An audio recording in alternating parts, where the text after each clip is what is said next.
So it all obviously started after I got my PC and I got SimHub, and I was looking at all these software and things people are using. So the first thing I think I ever were installed was like Crew Chief. I always loved how I was watching streams and I would hear someone talk and say their name. I'm like, how the hell does that work?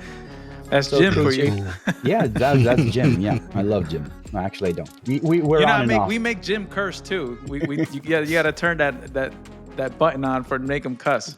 It's funny as hell. Hello and welcome to the Chicane Podcast, where we discuss all things in the sim racing world.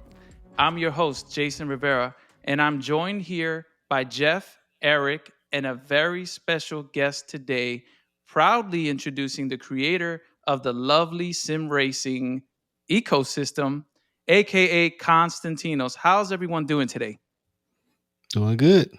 Doing awesome. Oh, I'm great. And There thank you he for is. having There's me. a guest.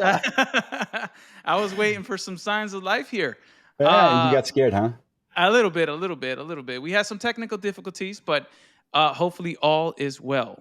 So, without further ado, I want to go over the background, the origins on how this all began. But before we start there, please tell us about yourself, Mr. Constantinos. Okay. I'm not young. That's one thing for sure. So, starting off with that now, it's basically the background. I've been a digital designer in my entire life. So, I think my first job was like in 1998, and it was always, back then it was web design, digital design, but in parallel, I've always enjoyed motorsports my entire life.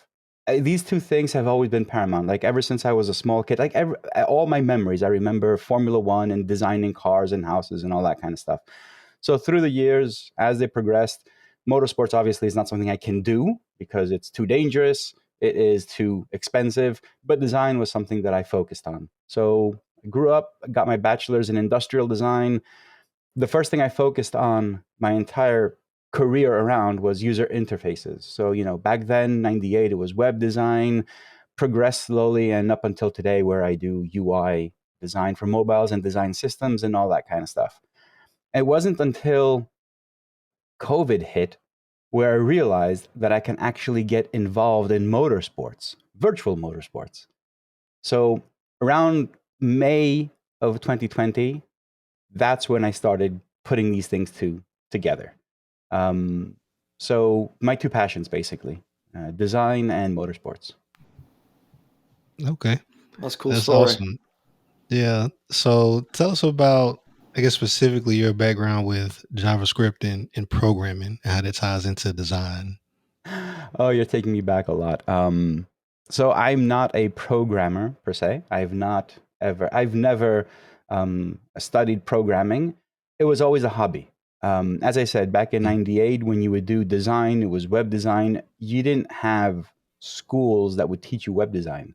You didn't have schools to teach you HTML or CSS. It was just something that you had to learn on your own. So if you wanted to create something, you had to get your hands dirty. And that's pretty much what happened. I progressed from, very basic HTML. I learned how to do that. Then I learned some Java back then because we didn't have JavaScript in web. Yeah. Then went to JavaScript. CSS came and it just blew our minds away. We're like, yes, this is finally the best thing ever. And then then Flash came along and kind of destroyed everything again. But yeah, The nightmare everything continues. No, I mean, yeah, Flash was just I never liked it anyway. I'm not that kind of flashy in my designs. It's more technical stuff and more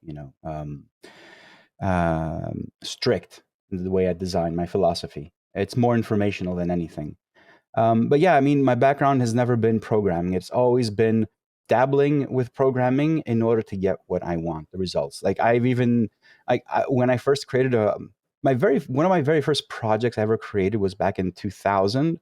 It was a Greek online design community site called Project Neo, which still exists, but it's just defunct. It's not working. To get that working, I need a database. And at the time, I was working for a big telecom company here. We were in the marketing department, doing the websites for and stuff like that. And I was going from desk to desk asking, how do databases work? How does this? How can I do this? How can I store things in a database? What is a database? I had no idea. I just kept on asking until someone said, "Okay, just sit down, 1 hour. Let me show you." And I learned how to do that. And that is basically the Wow. story of my entire life. That is how I've done everything in life.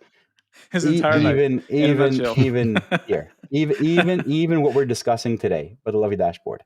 I just keep on asking until I can get what I want, and not asking people to do things for me, asking so I can learn and do them on my own. Because then I can control it more. I can control the end result. Right. And yeah, And you That don't seems to be depend on working it pretty either. good. You don't depend on other people's work. So I it's don't I it's don't mind. I don't mind depending. Like if I find someone that is as passionate and committed as I am, I'm perfectly fine. But usually you see that it's not a bad thing, right? I've done it myself. It's the same thing. You see people get passionate about something, and that thing just goes away after 3 months. So I try and learn as much as I can, so I'm able to basically do it myself. I can rely on other people, but I also know that if needed, I can continue the work on my own because I can't. I don't know. It's the way I was raised or the way I grew up in this industry. If you can't do it yourself, then you're probably going to be let down at some point. Uh, that makes sense. Yeah, unless you're yeah. Yeah. paying, I unless you're agree. paying, then they have to be committed because they're taking money. But again, when we come to today, eventually in this conversation, you'll see that it's really hard to find people to commit to that in this day. Wow. Okay. Correct. Yeah. Hey, Constantinos, I got a question for you. You kind of glazed over it real quick, but how did you get into sim racing? How'd you find it? What was your jump into, uh, the sim racing world? Okay. That's a good question. So sim racing, as I said, it started for me in the COVID era. Um, so I've before we get even to that part, I have never been a gamer. So I've never played Fortnite. I've never played. I don't even know the games. I don't even know the names. I don't play these things. Fortnite. I've never been a gamer. Like I'm with I'd you, dude. hear I'd hear friends my age saying that my son's playing Fortnite and we spent like the last night all night playing and like what is it? And he explained the whole concept. I'm like, oh, okay, it's not my thing. Like I honestly would never do that. So I've never been a gamer, but any games that I had an Atari back in the day. I don't even remember what it's called, that wooden one, with the little knobs on it. I had a Oh wow. Commodore Yeah. VIC-20, a Commodore 64 growing up. Yeah. Um, After that, at some point, the Game Boy. Um, I did have a PC early on, and then switched to Mac. But if you go back and look at the games that I was playing on these, it was always some sort of simulation. So I remember a friend of mine had an Amiga 500. I think it was the Amiga 500, and he had this game Lotus Challenge or whatever that was. I would just visit him just to play that game, and it wasn't it wasn't a simulation. It was just driving a Lotus around streets in L.A. I think, or something like that. I don't remember that well. So it was always simulations, driving. On the Game Boy, it was tennis. So I never enjoyed. Okay, small thing. I did enjoy Bubble Bobble a lot on the Game Boy. Oh yeah. Okay, that Bubble was Bobble pretty was the much it. truth. But The for me, truth, it was And, on the PlayStation. and the That was the truth comes Tetris. truth. out. And Yeah. Tetris and Tetris. But for the most part, it was like simulations, sports and whatnot. But never did I imagine I would be able to like have a steering wheel, which is a real life steering wheel, and have triple monitors and all that, and drive in the car. Like I never thought that would be possible to have at home. So when COVID hit, I was nowhere with gaming. I had my Mac for work. I had a PC for work. So I had all that workstation set up and everything. And when COVID hit, Formula One ceased to exist. So no races, everything was, canceled. And at that point, I saw that they were doing the virtual Grand Prix, right? So there was all the drivers and some guests from their homes, driving and competing online. And I was like, oh, I'm going to watch this shit. I mean, this is good, right? And I did see it. Of course, it was Formula One, the game Formula One. And what I noticed was that some had triple monitors, like really, really posh setups. Others were just like sitting on their couch or on a chair. So I'm like, wait a minute, this thing doesn't seem to be either too expensive or unapproachable. And I Googled. That was the first time I ever Googled on how can I do this. And I figured out, I realized it's not Oh, you going to went be down a expensive. rabbit hole, man. That's No, what you did. Look, Exactly. I've had many hobbies in my life. Like my most expensive prior to this was photography, where I got the DSLR and all that. Because again, it was creativeness. Oh yeah. It was taking photos and everything. And someone asked me at some point, like these hobbies are expensive. Like, photography is expensive, for instance. Yeah. And my response was, well, if it's not expensive, and if you're doing it and you're making money, it's not a hobby. Hobbies are black holes. They're rabbit holes. Like a hobby has to be something where you commit your money to it, but what you get isn't money in return. It is mental stability and mental health. You have a place to put your mind to. So Dopamine. Yeah. Shots exactly. of dopamine. Fun. That's a cool So- analogy. That's a cool analogy. Yeah, I like that. If you say you're doing a hobby and you're making money, it's not a hobby. A hobby is just for pleasure. Okay. True. Yeah. I agree. So that's where everything started. Like once I realized that this thing isn't that expensive, that I can do it, I started looking into like how I can get into this. So as I said, I had a Mac, which was my workstation, and I also had it's a really lousy PC, a laptop PC. I don't really use PCs in work, but I do have it for testing purposes. So it wasn't something I can use to game, especially simulators. So yeah, I think my first setup was a PlayStation 4 Pro and the Thrustmaster Yeah. T300 Ferrari Alcantara edition, which was, I saw it, I'm like, holy shit, this is amazing. And this was in I think this was PlayStation, in huh? Calm down, Eric. Calm down. this Yeah, you I was gotta know start Eric's somewhere. over here. His this face was is in about to fall off. 2020. He's This was smiling mid so hard. 2020 when I got that. 22 So I have Okay. pictures. I actually have pictures of my office desk at home, where I have the T300 mounted, the T3PA pedals, and the PlayStation snug on the side, and I had my 27-inch monitor running AC, I think, back then. But that's how I got started. That was my first setup ever. Wow. Yeah, man, So you gotta start somewhere. Yeah, Right. it's cool to hear people how they get into this hobby. It's interesting to hear people's experiences. it's almost the same pattern. It follows the same trajectory. You know what I mean? All right. Well, Constantinos, can you tell us what hardware you're running currently right now? What does your setup look like compared to what you started with? You know. Yeah, it's night and day. So right now I have. Oh, I bet. Yeah, I mean it's not anything lavish. It's not it's not some of those things you'd hear and like, holy shit, that costs like 4,000 or 5,000. No, it's nothing like that. This has been built organically. So we can take it step by step just to see how the progression got to me here, which I think is also interesting because I've heard a lot of people like, how much does this cost? And I give them a number, a budget for my current setup. I was like, oh, that's a lot of money. Yeah, but I started off with like 500. For the PlayStation and It's the T300. slowly. You slowly build to that. You know what I build mean? up to this. Yes. And along the way, you also sell other parts. But if you're just going to buy this Right. today, my Correct. setup, yes, it's very expensive. A friend of mine who's also a co-driver in rally cars said, you know what? You could have bought a real car. I'm like, yeah, but I couldn't buy tires after that. And then what about the Exactly. maintenance too? The maintenance. Yeah, I mean, so this Yep. is far cheaper. let alone in, if you in the long crash it. run. If you crash it, no more car. And I we would never tell I our would. wives how much it cost. Yeah. They gave it to me, Um, Jeff. They gave it to me. Yeah. Well, Exactly. look, I mean, guys, Here they we go. gave it to Flex me. time. Oh my God. They gave it to me. Yeah. I just did a video. We're of taking DVDs. donations. We might Gave even it set to up a me. GoFundMe. I don't know. See So how it goes. yeah, I do have some.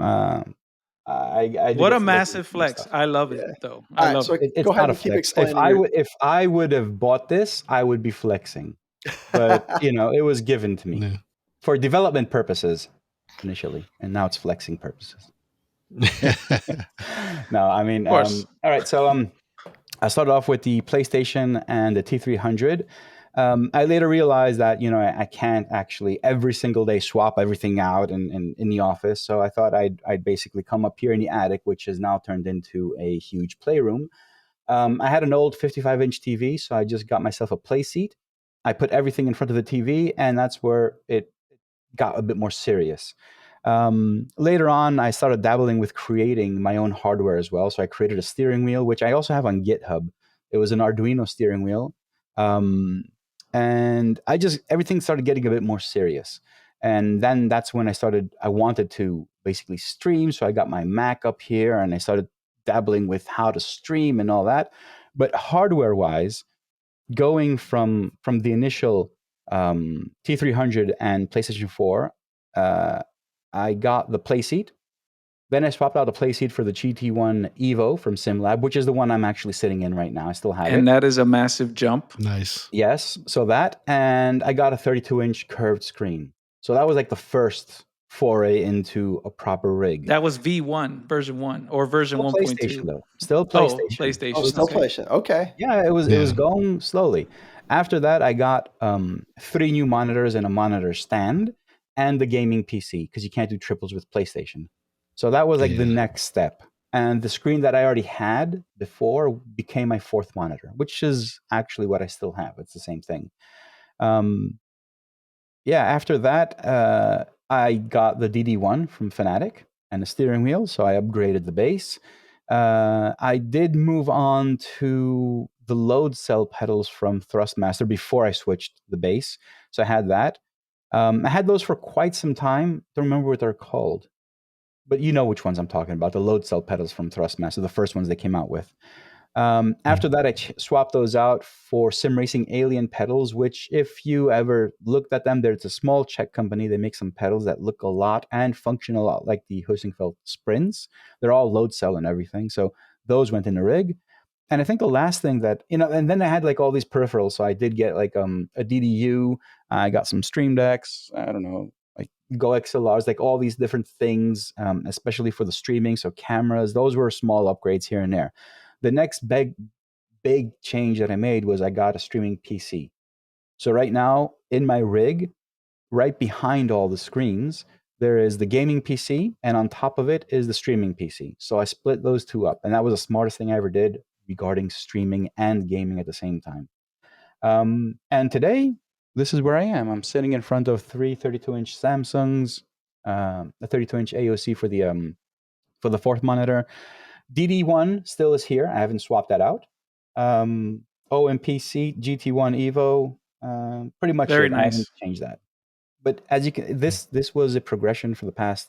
I guess these changes happened in the first 3 years, I think. So from 2020 to 2023, I kept on updating stuff. Now I've stopped because I think I'm okay. I'm happy with everything. You think you're good. You think you're That's done, good but to hear. you're kind of never done with sim racing. I mean, you can ask Jeff It's still a hobby, man. It's still that rabbit hole. So you still will be spending stuff.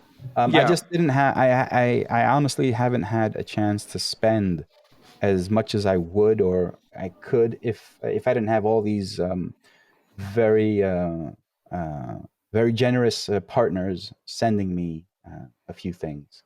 So I would definitely would have absolutely swapped out my steering wheel, the Fanatic Formula V2.5, would have swapped that out with something else. But they beat me to it, so I didn't have to spend money on that. I was lucky. Awesome. That's beautiful. I just switched out of that one. Yeah. Yeah. So I know that you're spending a lot of time on your hobby, and it's beautiful. But is there something outside of sim racing that you do with your spare time, like any other hobbies or anything else you're working on? I don't think so. Sim racing is life. I I love know. it. I love Amen. it. Amen. Amen. Okay, Say so no more. so there's family, obviously, and I have this thing Oh, no, of course. where weekends Yeah, are yeah. family. So I don't do any work on the weekends, but no work, sim racing or not. So like whenever I get invited to like a 6-hour race on Sunday, I'm like, yeah, I can't, or 3-hour race or whatever. So it's usually Monday through Friday. So besides the motorsport part and the design, which has always been in my life, then it's family. So I don't think like currently I don't have any other hobbies. any other hobbies or anything else I put my time into. This is it. All right. Yeah, that makes sense. I was gonna be impressed if you managed to cram some more stuff in there. I was like, man, he's working with Uh, more than 24 hours, man. but there's a huge button here. Like, it's the elephant in the room. It's not just like when you say sim racing. I spent nearly zero time actually driving now. So Okay.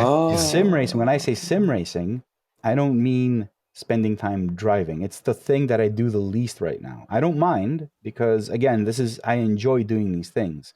But yeah, everything has progressed. So I wish I'd be able to do more driving, but now sim racing has taken over both of my interests in design and motorsport. So Mm. we'll get into that later. But there's just more than just sitting in a rig and driving. There's a Okay, thing that's called Lovely interesting. Dashboard, if you've ever heard of it. Yeah, a Right. little. What a Yeah, transition. What a transition. Constantinos, let's dig into this. You tell us and our listeners what Lovely Sim Racing is and what it does and all of the other things. So Lovely Sim Racing was born as a YouTube channel just for me to share my sim racing experiences and growth. Nothing more than that. There were no other expectations. So, I had maybe one follower or two followers. I would usually go stream. These things actually still exist. So if you dig into my channel, you will find myself, or not even my face showing, driving around and crashing, like doing ridiculously slow times around every track that I raced. So Lovely Sim Racing was that. It was just an yeah. alter ego. It was just a persona that I had for the online stuff. I didn't even show my face in the beginning. Um, and yeah, I guess as anything goes, it got bigger and bigger and bigger. Not so much for, like, the YouTube channel never grew before Lovely Dashboard, but I did have a few subscribers, and I would stream and I would get like one viewer, and I was excited. And that first one viewer while you're online and sends you a chat message, it's like being born into something. It was Mm. exciting, and Yeah. I thought, yeah, I could do this. I never thought of it as making money off of it, like having millions of viewers. I never did, and I still never do. But that was Lovely Sim Racing. It was just a place for me an outlet, you know. Um, but through that, everything else came as well. So it's just under that same umbrella, which was just something for me to just race and have something online. I always look at my creative side, right? So making things. And either it was that old steering wheel that I created, or up until now for the Lovely Dashboard, it's always just creating things and putting them out. And, that YouTube channel was just that. I was focused on OBS, like, how does it work? Let's figure this out. As I said, I love dabbling in things and learning things. Transitions, like, I always try and figure things out, how to make things or learn things. So that was a creative outlet for me. All right. Amazing, amazing. It's a cool story. Yeah. So the next question is, so how did the actual dashboard begin? Like the actual story, because we all know that you have different products, or I'm calling them products, but different styles and different dashboards and different you have the flags and you have the pit wall and you have what have you.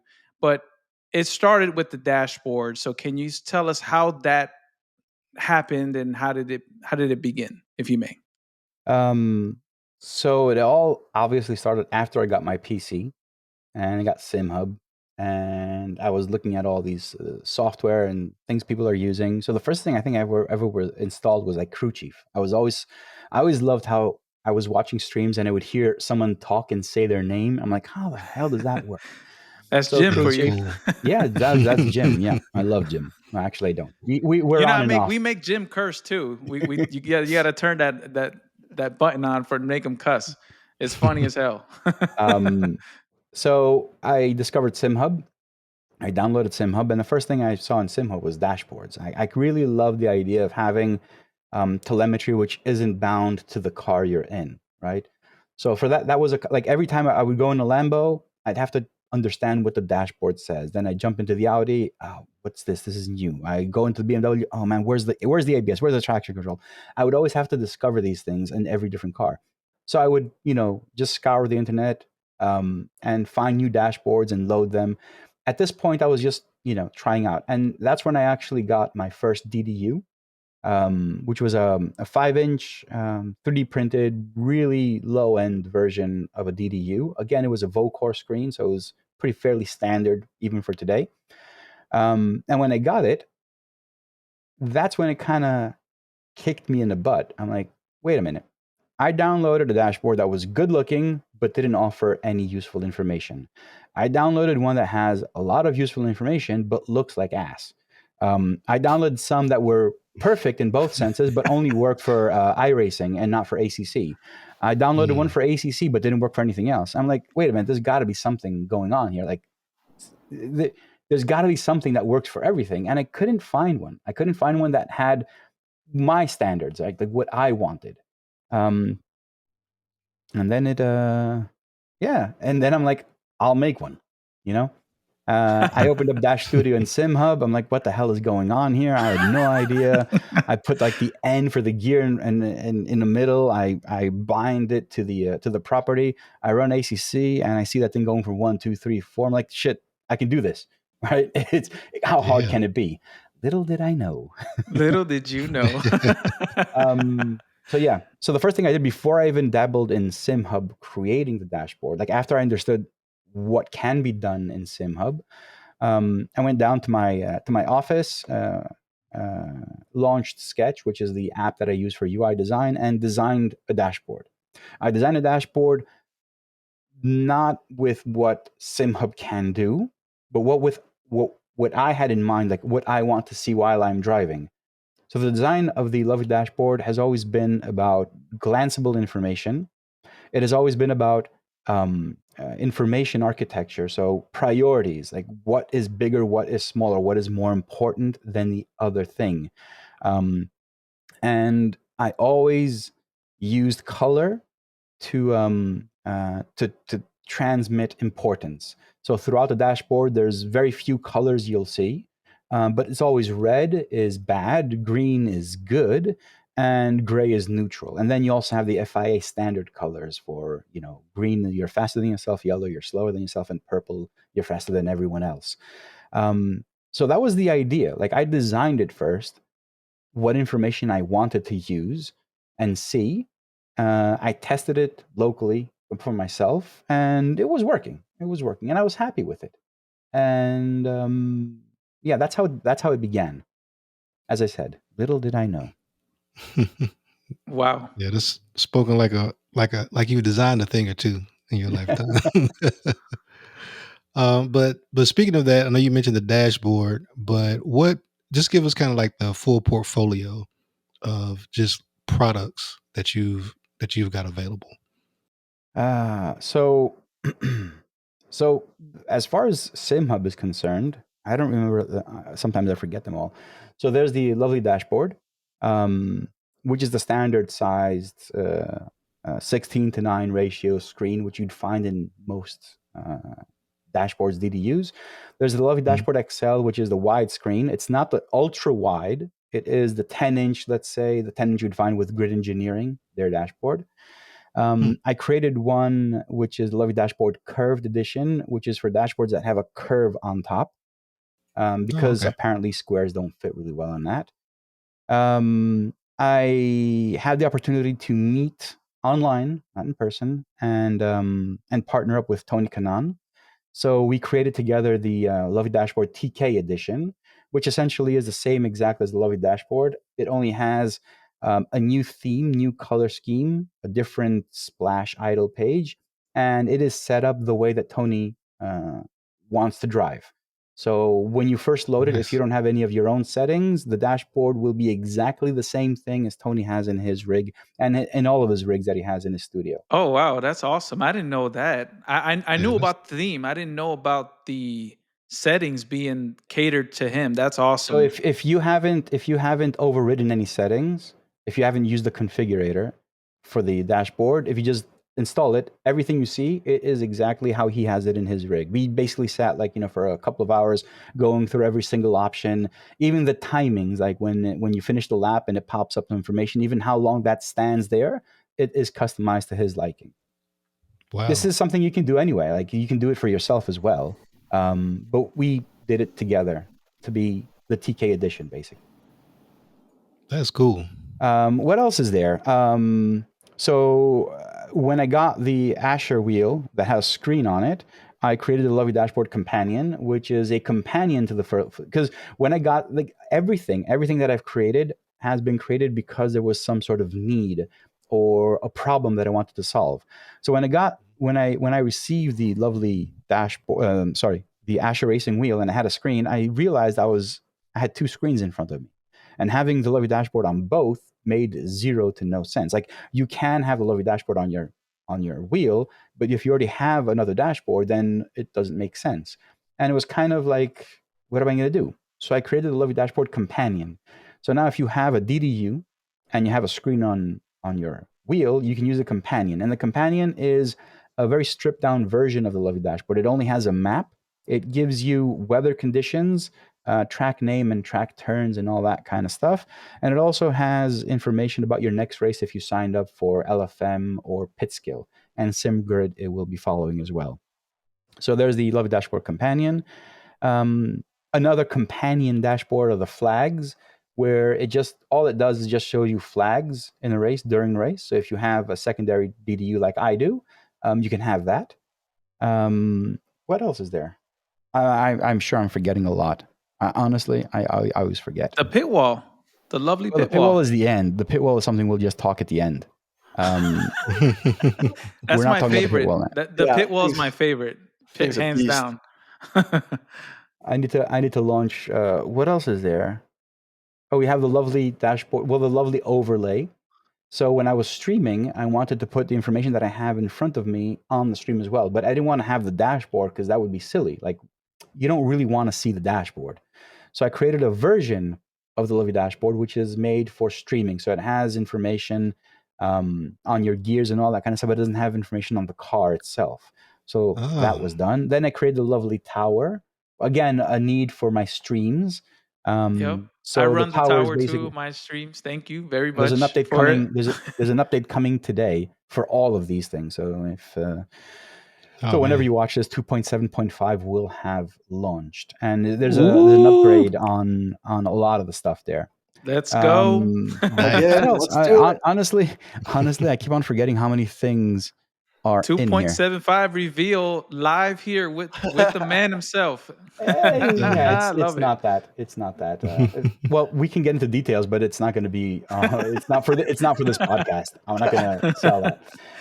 So yeah, just looking at the stuff that I have in Sim. So it's the Lovely Dashboard, the Curved Edition, TK Edition, the XL, the Lovely Dashboard Companion, the flags, and for overlays, the ones that are publicly released are the Lovely Overlay and the Lovely Tower. So I have a few other stuff that I'm using on my own streams, but those are not going to be published because there's no need for them.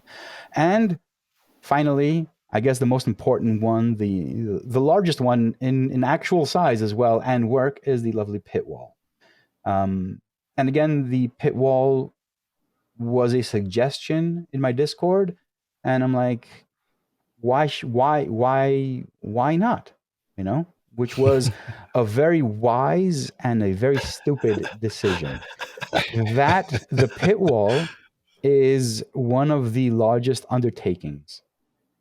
I know you had many challenges with that thing. You have no idea. I had no idea. If I knew, I would just say it cannot be done. But eventually, it has been done. But We're very it was. I remember I released a version of the Lovely Pit Wall, and I was so happy about it. I discovered, and this is going back to the in the beginning of our conversation when I said that I don't want to rely on other people's work unless I can actually fix it myself. This is what happened. And this is no judgment or criticizing other people's work. It's just facts. So I had discovered a plugin. There's no need to say which one it is. I discovered a plugin that gave me a lot of information for all drivers, which was perfect for the pit wall.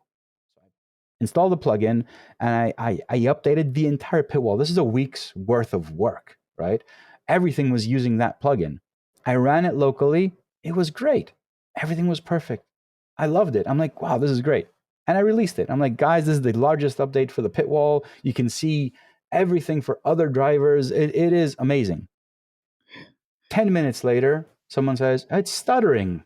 I'm like, it can't be stuttering. That was probably me, man. You're kidding me. Let's just say, like, within the day, everyone was Oh my reporting God. that it is not working at all. I'm like, what do you mean it's not working? It worked great. Eventually, I realized I was running a really small replay in SimHub to test it, but I never actually ran it online, where the resources are higher. The computer is actually rendering 20 different cars in real time. So the replay doesn't do that. You're just Right. running a piece of text that's just replaying information. It's not doing anything else. It's just And, looping. And then I remember too, you had a similar situation with the Nordschleife track, that it was just a beast of Yeah, so data the coming problems through. keep on compounding. So the first one, like that problem with the plugin was solved by throwing the plugin out and redoing the entire dashboard, not going back to what it was, but trying to redo everything that I had manually with code, and making it be as efficient as possible. But again, having so much information is never efficient, especially for SimHub, because the way it works, it's every single item you see is just a small loop going back and forth, and it's all linear, so you can't stop one part, start the other. It's very weird. It works a lot like Arduino does, if you've ever dabbled with that. So it's very linear the way it works. You can't control it in ways that you would if it was like a React app or normal JavaScript. So at some point, after I fixed that and released it, it was working good. Then I made some updates. I made a version for like 2 pages for overall, and then for class only results, and that was okay. And then Nordschleife hit on the ACC. Little did Oh I yeah. know. Yeah. So there's this thing, and this is something I solved, and it basically completely changed the performance on throughout the ecosystem.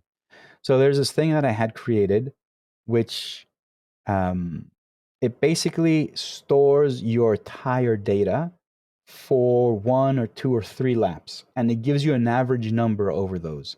So this was just born out of need, that specific feature. So I did a 3-hour race on Paul Ricard. It was the only endurance race that I've actually done. And I was my co-driver was Martin Hoyer, and he's more proficient. He's more experienced in all these things. And when we did some practice sessions, he showed me something in Motec. I was blown away. I'm like, oh shit, you can do that, right? Yeah. He's like, yeah. He showed me, and I couldn't do it a second time. Like Motec, if anyone has seen it, it is Oh my basically a God, telemetry. It's a professional. It's a tool that's used in real life race cars and cars. But you look at telemetry and the virtual games. We data call overload. them sim racing games, but essentially the output, the telemetry we get, is similar to real cars. So you can use the same application and scan through your telemetry from ACC or iRacing or whatever, and get the same results. So he was showing me how we can manage the tires over time. And he showed me a thing where he would just show me the pressures of the tires over the last 2 laps. You'd have to open it, you'd have to bring in the data set, this, that, and select it, and then hit a button. And it was complicated. But essentially what happened is it would show you over the last 2 laps the average pressure for each tire. And then you'd know if you're pushing too hard or not pushing enough, or you need more pressure or less pressure. It was great. And that's when I got the idea, but I can do this without any of Motec. So I wrote a script in the Lovely dashboard, which collects the data for the tires. You can set if it's going to be 1, 2, 3 laps, how much you want to get the average, and it would show you that. And it was great. It worked fine until the Nordschleife arrived. Nordschleife killed everything because It there's also so much. revealed stuff for you, though. I remember Yes, I mean, some of your live streams. yeah. So the thing is, when Nordschleife came in the ACC, the lap is so long. The information gathered for each lap, let alone 3 laps, would burden the dashboard and the pit wall, which already had a lot of information. it basically made them come to a crawl. And the more you ran, the less performance you'd have. Like you'd literally see your gear, you'd hit the gear and it would go from fourth to fifth after like 3 seconds, which obviously is not ideal. Wow. I dug into it, I found the problem, I solved the problem, and I released the problem. And that basically fixed any performance issue I had, even in the Lovely dashboard as well. So that one negative instance with Nordschleife fixed everything. It made it better, Wow. right? Yes, it did. It did. But it wasn't for the Nordschleife, I would never have found it. And it was a memory leak, essentially. It was just storing information that didn't have to. It didn't really, like if you were doing a 12-hour race and you had the dashboard on for 12 hours, you would see the problem. But that's not the case for most of us. So we do like 25 minutes, 45 minutes, 2 hours, 3 hours. It wouldn't show up there. It only showed up with the Nordschleife because the laps were so long, and the data was so much. It would make its appearance like after 3 laps, you would see the problem. Whereas in other races, it wouldn't appear that much because the data set was a lot smaller. But yeah, it was fixed. That's an unbelievable story. Hey, I got a question for you. Now, you don't have to get into the secret sauce here, but these aren't problems or products that are created over 15, 20 minutes here and there. How much, give us a spitball, again, not secret sauce, but how much time are you spending, to do these updates for us, to create some of these programs and stuff? So I have a full-time day job, right? And that's 8 hours in the daytime. I finish work around 7 p.m., 8 p.m. my time, because I usually, like the people I work with are in Paris or London. So I always am a bit ahead of them. So it's a bit later for me. But when I'm done, let's say 8 p.m., I'm finished my work. I go downstairs, I see my family, my wife and daughter. We say hello, probably like the second time in the entire day. We might have dinner, we might have something to drink or something, like 30 minutes, 1 hour tops. And then I come up to the attic from 9:30 p.m. up until 1 to 2 a.m. Oh, So That's a that's, day. I don't know, 4 hours, 5. I've gone longer. So I would say on average about 3 to 4 hours per day for the Lovely dashboard. so 3 to 4 hours. At So, minimum, but you don't minimum. work weekends though. You don't work on it on the weekends, or you try not to. So this weekend, for instance, I was alone. I was home alone. So instead of fighting crime like Kevin did, I was working on the dashboard. I literally spent over 24 hours working on the dashboard in the last 2 days. So it was around 12, 13 hours per day, Saturday and Sunday, Jeez. working on the dashboard. Because that's why I said the 2.7.5 is a really nice release. So I worked a lot through the weekend. I can't wait. Yeah. I can't I'm a wait racer. to wrap this up so I can go and download it. It's not released yet. It will be released sometime today. All right. Mm. On That's behalf of beautiful. all the lovely members, we He really hit us with that appreciate the work. sometime today. Yeah. What time zone? When? You know? It's a secret. So, okay. So, Constantinos, what is a Lovely member? How much does it cost? And I know you have a tier system. So, if you can just break that down for us, a little summarize it for us, Yeah. please. Yeah. All right. So first, I just want to explain why there's a need for the memberships. It's Please. important. Mhm. It's important. Yeah. So as I said, I started designing. I published the dashboard. I think it was in May 2022, end of May 2022. I published it for the first time. Put it on Race Department. It started growing and growing and growing. It was a simple dashboard, no screens, nothing. And then I started getting requests. It started growing with more features that people were asking for, things that I didn't think of, didn't know was required. At some point, I also created the Lovely Discord. That blew up as well. And I realized that this is great, but I'm spending way too much time taking it away from my family, sometimes from work as well. I need to make this thing sustainable. Like if I'm going to spend this much time on it, it needs to provide as well. So, there's a certain balance. And for me, it wasn't about the money at first. As I said, I already had a full-time job. It was a really nice job. I loved it. So it wasn't about the money. It was about commitment. So if I'm going to commit 3 to 4 hours a day working on this, I would like to see some people commit support to me. Of course, money is the only way you can commit. You can't come up to my house and ring a doorbell and say, I love you. You can't do that. So, memberships was the first thing. So the first thing I did was I created, I don't remember when this was, though. I don't remember. I created the Love of the Membership, which was just a coffee. So I was using Buy Me a Coffee, I think. And that was the first one I used. It was €3 for a monthly membership. And at first, it wasn't even a membership. It was support. So if you enjoy the work, just subscribe and become a member and give me €3 per month, one coffee per month. So I assumed like if I had 100 people giving me coffee, that's a lot of coffee. That's a lot of support I'm getting, right? Yeah. And a lot of coffee. And a lot of coffee. So that's how it kind of went. I never got to 100 supporters. I think there were like 50 or 60 supporters for the first 4 or 5 months. So that was okay. And it was like the streaming PC I mentioned that I added was purchased from that money.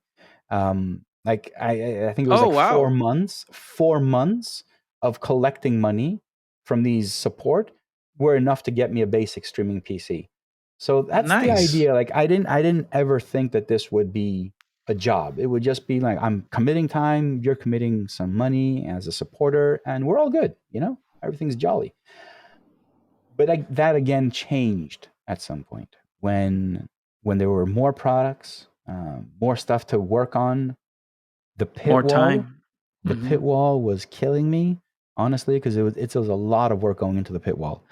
So it was in September of 2023 where I decided that it won't be a supporter, it will be a membership. It's an important change in the concept. So memberships were born in September of 2023. So it's less than a year now. Supporters at that time, I think there were around like 90 or 100 people supporting me. And that's when I introduced the memberships. The memberships are really simple. Okay. There are 3 tiers. There's the starter for €1 per month, the pro members that are €3 per month, and the gold members at €9 per month. Now, if you're a paid member, okay, let's go back. I just want to explain what you get if you're a member, right? So I create the Love dashboard. I give it away for free for everyone. But the free versions, the major versions, so 2.6, 2.7, 2.8 in the future, all these major versions are given for free for everyone, but every quarter. So every 3 to 4 months, I release a major version, and that's free for everyone. But during these 3 to 4 months, I release almost bi-weekly, sometimes weekly, new versions. So 2.7.1, 2.7.2, and all these versions are not test releases. They're not pre-releases. They're actual releases with new features, new functions, and stuff like that. Let me butt in here. There's no better feeling than getting on the rig after you get out of work and you turn the dashboard on and there's a red stripe on the bottom that says new version available.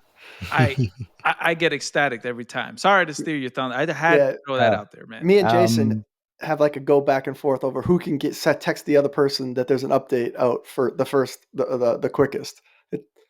Let me know who does that today. And it's released. Challenge accepted. So that's tier 1. Let me let you get back to the tiers. Yeah. So so everyone gets it for free. You don't have to be a paid member to get the dashboard. It's free. But if you are a member at any level, you join automatically. If you become a member, basically, you get assigned a role in my Discord and you have access to the private area where every week, every 2 weeks, now in August, I'm probably not going to release anything because I'll be working on other stuff. And it is kind of like a downtime anyway. But you have access to all the latest versions. So any paid member from the lowest tier all the way to the most expensive one, you get every single version that I release on all the products. So either it is the dashboard, the companion, the flags, the overlay, whatever gets updated, you have access to it. And this is where the tiers split. The pro member and above also get the lovely pit wall. The only way to get the pit wall is if you are a pro member or a gold member. It is the only product that is not available for free. Okay? So if you want the lovely pit wall, you have to become a member. And I did that because, as I said, the lovely pit wall has so much work. It is so intricate, the way it works, and things that are happening to it that are changing it right now. It needs to be supported as a proper product. So everything else I create is given away for free on major versions. So every quarter. If you're a paid member, any level of pay member, you get all of the products as they are released, the versions, and pro members and above get the pit wall. It's as simple as that. And gold members, because someone might say, what do gold members get? Well, Gold members. gold members exist only as, well, I mean, if you become a gold member, the moment you become a gold member, I automatically send you a gold member sticker, right? I know it's not that important or big, but gold members only exist because someone said, I don't want to give you 3 years. I want to give you more. I appreciate more, and I can do that for you.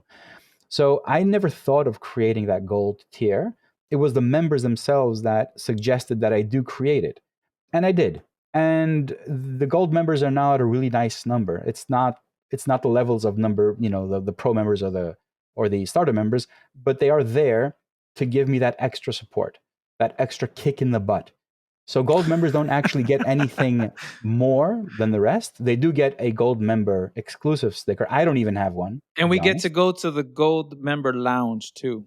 And Yes, flex there's an extra area in a Discord, which is rather quiet because there are not that many people. But in the gold member Discord, it's just lavish. It's all gold inside. So they It's all gold. spoons and forks, Gold and cars, everything's and gold. gold cups. And There is a distinction though in my Discord, because the Discord now has over 7,000 members, and they're all there for the lovely dashboard, right? And when someone requests something, I usually engage. Like, I'm trying to be as active as I can in my Discord. But I do have, and this is not something, I don't like saying this, but there is a preference. Like when a member suggests something, I will most likely put a bit more weight to it. I'm not being preferential here, but it is something. When you're a member, you do have access to the private releases, which means you can give me more feedback on what's coming and also let me know if you like it or not. So you'll see in public areas of the Discord as well, you'll see me chatting with pro members and engaging a bit more because they have seen things that normal members have not. So people that have the free version have not seen it. that makes sense. Yeah. So if you're a member and you have access to all the pre-releases, chances are that we will engage far more highly at a different level and possibly add features, fix things, and before anyone else gets to see it. So that's also something that I think is a really good incentive to become a member. You have access to the latest versions and also new features. You can suggest stuff. I will most likely respond. Like I respond to everything. And let me add this here, but the system that you created on Discord is awesome for features because you have if it makes sense for the dashboard, right? You'll put a check mark on it or something that says that it's in progress, or that way you can go through the features that were already requested and essentially not repeat yourself like, hey, I want this feature, but hey, it's on the list here and it says here that it's being worked on. It's kind of nice. Task management. It's a simple task management thing. So in the public part of the and this is all intentional, like you are a member, you have access to version 2.7.4, so you have things that other members don't have, other people don't have, not members don't have, and you're posting in the bug report that doesn't work.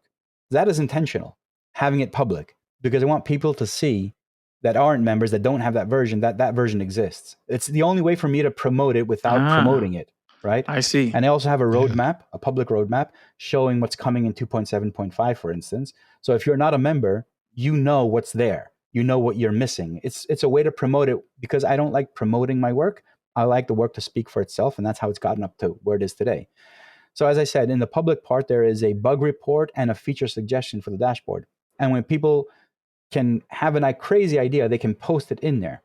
And usually I just scour through those like once or twice per week and just hit a to-do tag on it, the stuff that I want to work on.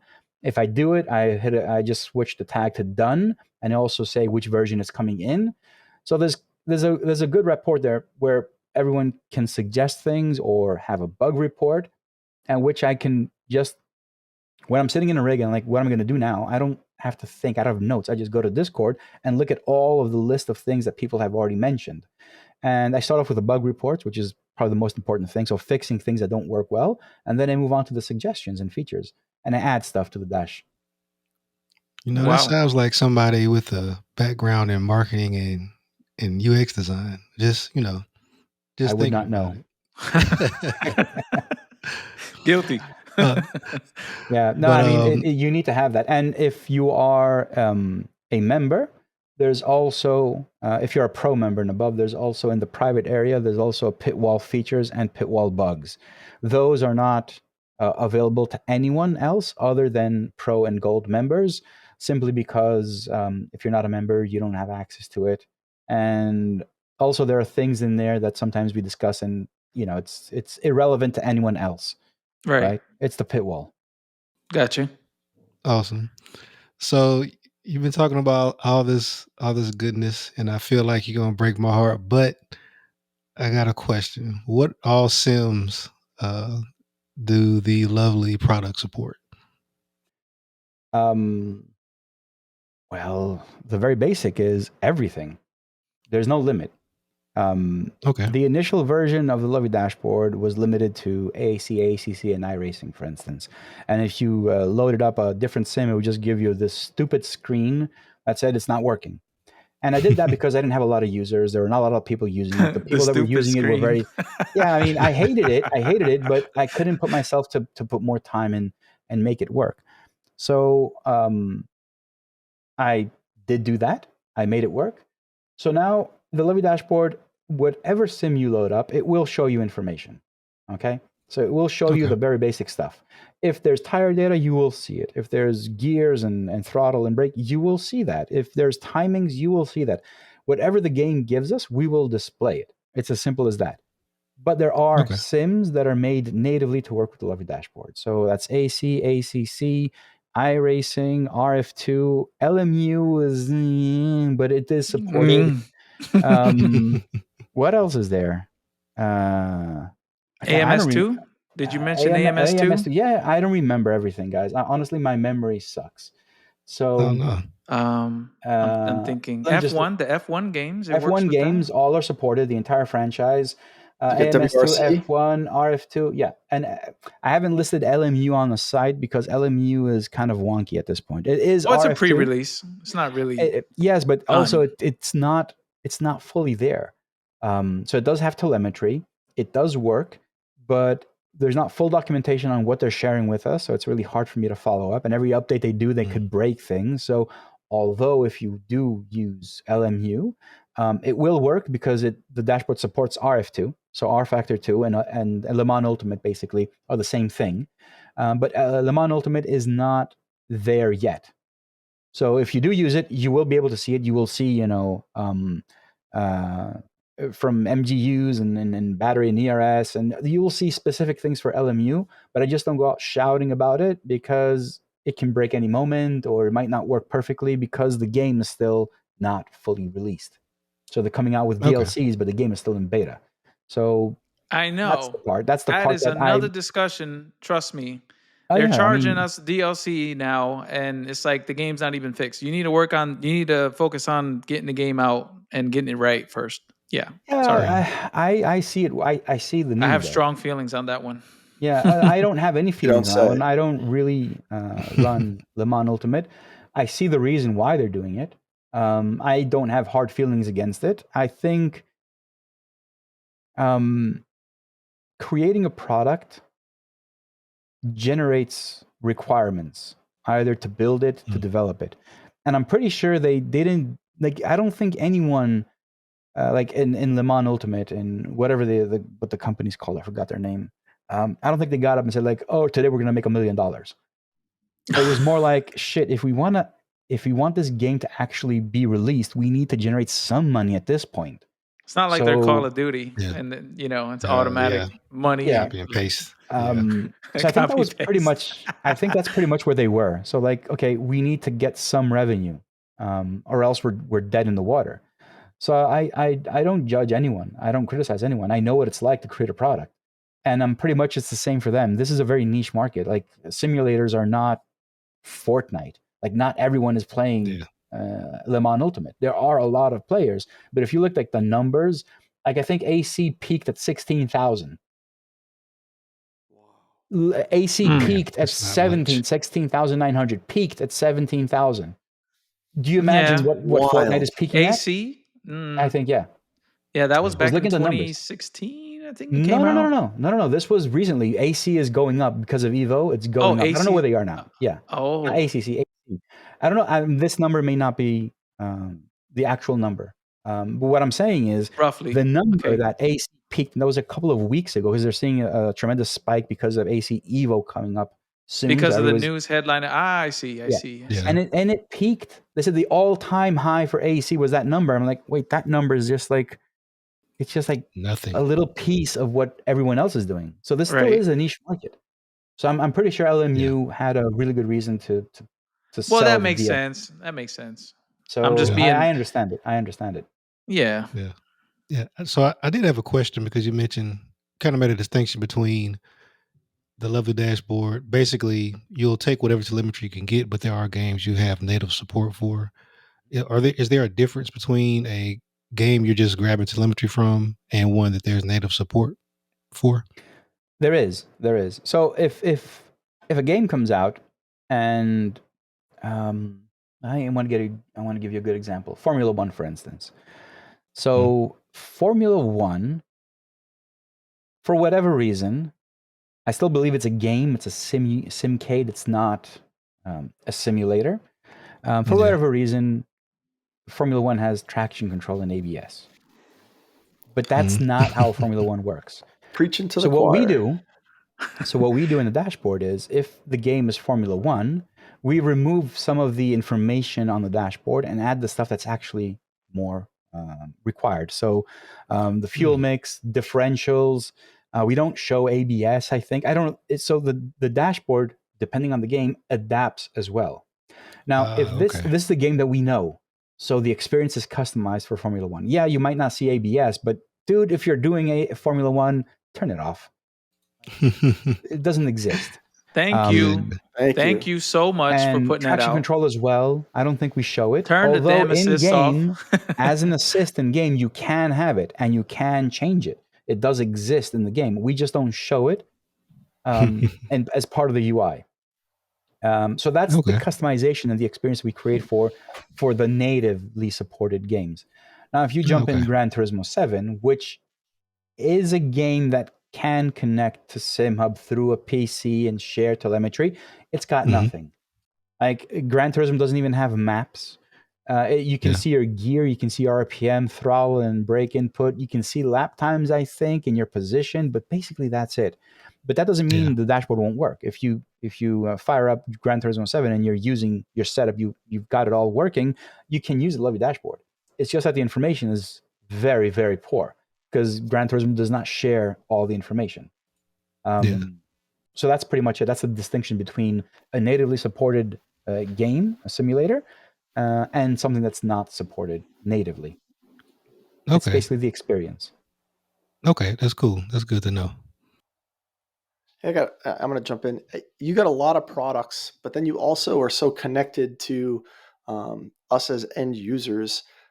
You got to be getting feedback a lot with, hey, it's good or bad. But that's one question, is kind of what is the response from the community? And then the second follow-up is, there must be some crazy stories of people asking you for help here or there, walk you through, I don't get this. Has there been any odd stories you'd like to share? In the Discord, there's different types of support requests I have. So there's support requests that are unrelated. They are related to the dashboard itself, right? So fortunately, there are some mods inside the Discord that jump in and do like all the, the footwork, the stuff that's just repetitive, right? Then there's support for hardware, which I usually just direct. If it's a partner, I'll direct directly to the partner, or just say like, I can't help you there, but you know what, you can try this or that. So I try and support everyone that's in the Discord, and my mods are also amazing guys, and they jump in and help a lot. There have been, well, I'll just focus on one case, which was the odd one, where there's a user. He has a rig set up at home. Such a lovely guy, but he has no idea of computers. He literally, he's a lovely guy. He is illiterate. I'm sorry, I can't hold it. Okay, Go ahead. So this guy is computer illiterate, zero. I mean, you have no idea. And he messages me, and his question at first is, I can't get it to work. I'm like, okay, did you go through the FAQ? RTFM. Dude, I mean, we have an FAQ. Go through those 1 or 2 things. It'll probably solve your issue. And he says, yeah, I went through it, but I don't understand what I need to do. And then that's where the conversation starts. You need to double click. Which button? How do you install other dashboards? What are dashboards? Can you launch SimHub and tell you what you see? Where's SimHub? Oh man, It was computer illiterate. So it turns out this amazing guy, this truly amazing guy in London, loves driving and motorsports, has been into these things as far as he recalls, but has nothing to do with computers. Like zero knowledge. Wow. I think it was his son that helped him purchase and set up a simulator at home, which was a fairly good one. It wasn't like, just like on a desk. It was a rig, but he didn't know how to. He literally had a piece of paper and says, push that button, it turns on. Use your mouse, go there, turn it on, set up a game, and he started driving. That's all he knew. So I knew I needed to help him, right? This is a person that deserves helping. He loves motorsports so much so that he's doing something he's very uncomfortable with. Imagine that. Yeah. Imagine loving to do something, but having to do something you have no idea of, and it's terrifying you. That's a lot of love you have for that, right? To go through that. Exactly. So, going through Discord, I realized that Discord isn't something he is familiar with as well. So we just jumped on a call. Call lasted about like an hour and a half. The call was not through the PC. The call wasn't through the PC. He was holding his phone. He had Discord on his phone. We were doing a video call, and he was just showing me his computer screen through his phone. He couldn't share screen. It was completely illiterate. Eventually, after 1.5 hours, I think we set everything up. I basically created a configuration file for the dashboard. I sent it over to him, and through his phone, you can imagine it was very awkward, the whole conversation thing. Awkward, not because it was him, awkward because I couldn't see what he was pointing at. And anyway, I got him up and running. And that was probably like the most challenging support request I had, but I loved it, every second of it. It was like his face at the end, like, oh, I can't believe it. It's working. Thank you so much. You probably made his day, man, for real. He made my day as well. Like for me, when you have someone coming up and saying, oh, that doesn't work. And you're like, did you try that? And he's like, oh no, it works. Yeah. That was a boring interaction, wasn't it? Right, move on. Yeah, that's OG tech support right there, man. That dude better be a gold member for that, let me tell you. Oh, look, he was a gold member before. At least a pro or something. Oh, he was a gold member even before we got on a call. Oh, I see. Okay. He became a gold member. And again, I didn't know. So he was loyal before. I didn't know he was a gold member because we were in DMs. When you're in DMs in Discord, it just shows you your name. It doesn't because you're not in the servers. I don't know if you're a gold member or not.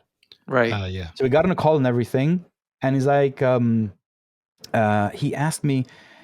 He told me at some point, he's like, there's a red bar, your favorite Jason, on the dash. And he's like, what is that? And I'm like, that's for members only. You get an update. He's like, oh, I am a member. I'm like, oh, you are. This is like towards the end, right? Oh, Wow. after the fact that No. you helped This them and everything. this support had nothing to do with Okay. memberships and stuff like that. Cool. I only realized he was a member and a gold member at that after we finished. And then I explained that in Discord, and I showed him around in Discord. You can go to the private area and you can download that. And yeah, I mean, he was a gold member. He told me basically he was watching all my streams and all the videos and everything, and he couldn't get it to work. Mhm.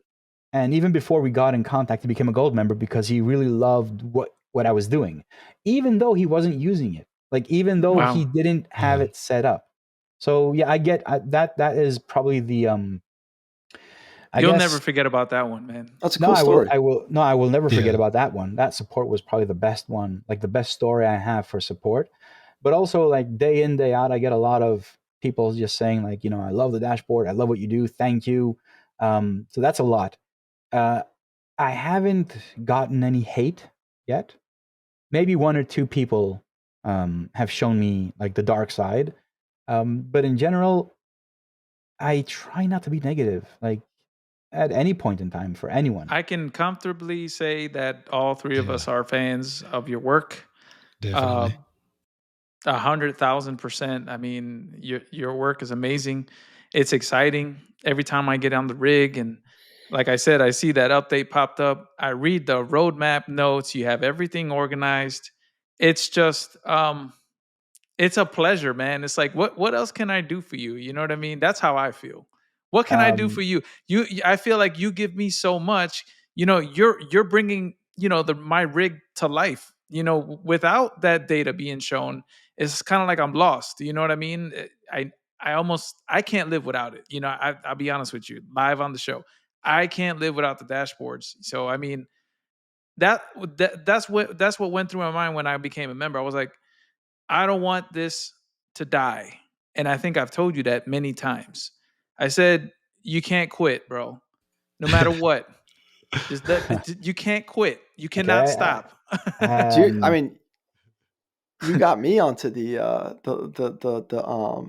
pit wall. I mean, I was like, Jason, is the fourth monitor really needed? Do you really need it? Yeah, I can't live without it. Can't live without it. That's some strong words. And I was like, all right, I'm gonna get it. I got it. Got the pit wall. Man, I can't live without it. Well, I can't. I couldn't imagine go back to racing without it now.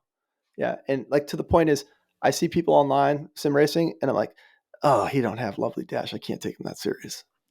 It just is what I mean. Like, you're either in it or you're not. You're being too kind. Yeah, because the truth, I mean, brother. To be honest with you, at first, I was drawn into it by the aesthetic, right?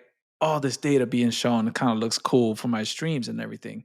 But then you start to depend on this stuff because you made it when you said it has to be glanceable. That makes 100%. That makes sense because I have a DDU right here in the frame of my of my view, and then I have all the data on the top. It's kind of nice, man. So it's not kind of nice. It is nice. No, it's great. So one question, regarding all of your stuff, right? If you can change one thing, I had to throw this question in there. Okay. From the start, what would you do differently if you could change one thing? Change as in the product itself? Well, anything, right? Anything, but it has to be Lovely SimRacing, products. Honestly, I don't think I would. Like, love it. No regrets. So no, it's not having regrets.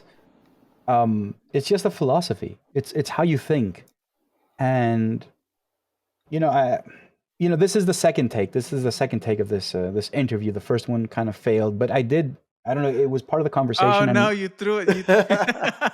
You threw us under the bus, man. It is what it is. No. I mean, yeah, it is. We started, and the first one failed, so we didn't even get this far. But that's not the point. Yeah. The point is, sorry. In that conversation we had, I mentioned about decisions and decision making, right? And this is relevant. So when we make a decision in life, it doesn't matter which one it is. When you make a decision, the decision is always the right decision, right? So you might made a life decision, a professional decision, a decision for what you're going to do today, right? Doesn't matter the decision. But when you make the decision you make is the correct one, given the circumstances, given the context, given the information you have at time. Usually you hear people saying that was a bad decision. Actually, the decision was right. The outcome is what we didn't like, but we couldn't expect the outcome, right? The outcome is something that will happen. It is based on the decision, but the decision is always the right one. You always make a decision based on the information you have, the context, where you are, the time of day, if you're hungry, if you're not. You always make a decision based on what you know at that point in time. It is never a wrong decision. We may not like the outcome of the decision, but the decision was always correct. So in that sense, I cannot change anything. Like I can say that that wouldn't have done that, but that's a wrong thing to say because when I decided to do that A or B thing, it was the right thing to do. It might like Yeah. the pit wall. I already said like I used a plugin, and my view is never use plugins again unless I know the creator, unless I know that this is going to continue working. The decision, the first one to use the plugin, was a wrong decision, but I can only tell that after that fiasco with everything crashing. When I took the decision, it was correct. It wasn't a bad decision. It was a right decision. Right. So in that sense, I don't think I'd change anything. The dashboard is in the place where it is today because of all the decisions, the mistakes, and the things I did right. Agree. So I don't think I would change anything. Yeah, I love that. If anything, I would have tried to build partnerships sooner. Again, not a bad decision. Yeah. Like it's not something I did wrong or I regret right now not doing sooner. But if I did do that sooner, it might have been a bit different today, right now that we're speaking. But it's not like it was a bad decision.